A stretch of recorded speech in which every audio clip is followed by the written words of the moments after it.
Mari kita bersujud semuanya, saudara-saudara di seluruh Indonesia, kepada ibu kita dalam rangka mengucapkan selamat Hari Ibu 22 Desember 2023 ini. Dan sesudah ini kita lanjutkan pengabdian kita kepada Ibu Pertiwi. Ada yang bertanya kepada kami, mungkin tidak Anda mentargetkan mendapat pertumbuhan ekonomi 7% di dalam 1 tahun. Karena di dalam sejarah reformasi tidak pernah sampai tumbuh sebanyak 7%. Dulu hanya itu dicapai pada tahun 89 sampai 91 di era Orde Baru.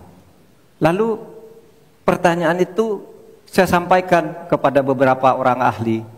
Lalu mereka mengatakan hanya karena kebodohan kita ini tidak bisa menaikkan pertumbuhan ekonomi menjadi 7% karena kita ini kaya raya dengan sumber daya alam dan sumber daya manusia yang hebat.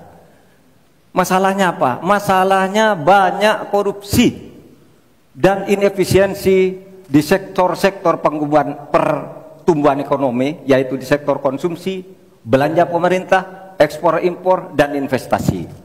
Jadi dengan demikian karena banyak korupsi, dan itu memang betul terjadi. Coba lihat, berdasar hasil SIGI, Transparansi Internasional, korupsi terjadi di lembaga legislatif, eksekutif, dan yudikatif secara besar-besaran. Korupsi juga terjadi di 3 metra alam kita ini. Kita menginjak bumi, ada korupsi di tanah dan pertambangan. Kita ke laut, ada korupsi di masalah kelautan. Kita melihat udara, pesawat terbang kita, ternyata di udara juga banyak korupsi. Akibatnya apa? Rakyat miskin. Saya ketemu dengan seorang bernama Teddy dan Joni di Padang. Seorang atau 2 orang pegawai angkutan perusahaan truk menyatakan tidak pernah bisa mendapat subsidi minyak yang disediakan oleh negara karena tidak pernah sampai di korupsi. Saya juga ketemu dengan seorang Sri Wulan, anak kecil di Parongpong, Bandung Barat. Dia mengajak saya main layang-layang. Katanya, "Bapak, saya ingin terbang seperti layang-layang meraih cita, tapi saya tidak dapat." Kemudian saya ingat pulau saya, Madura. Di Madura itu kaya dengan gas alam, tetapi sampai sekarang tidak pernah dioptimalkan untuk dimanfaatkan. Maka kuncinya adalah bagaimana kita memberantas korupsi. Lalu ada yang tanya kepada saya, "Bapak, kalau Bapak jadi wakil presiden orang takut ditangkap." Saya panggil para ekonom dan para pelaku usaha, "Apa betul Anda takut kepada saya kalau saya wapres?" "Tidak, Bapak. Justru kami perlu seorang penegak hukum seperti Bapak. Karena apa? Kami kalau mau investasi di Indonesia ini diperas. Mau berusaha ini diperas.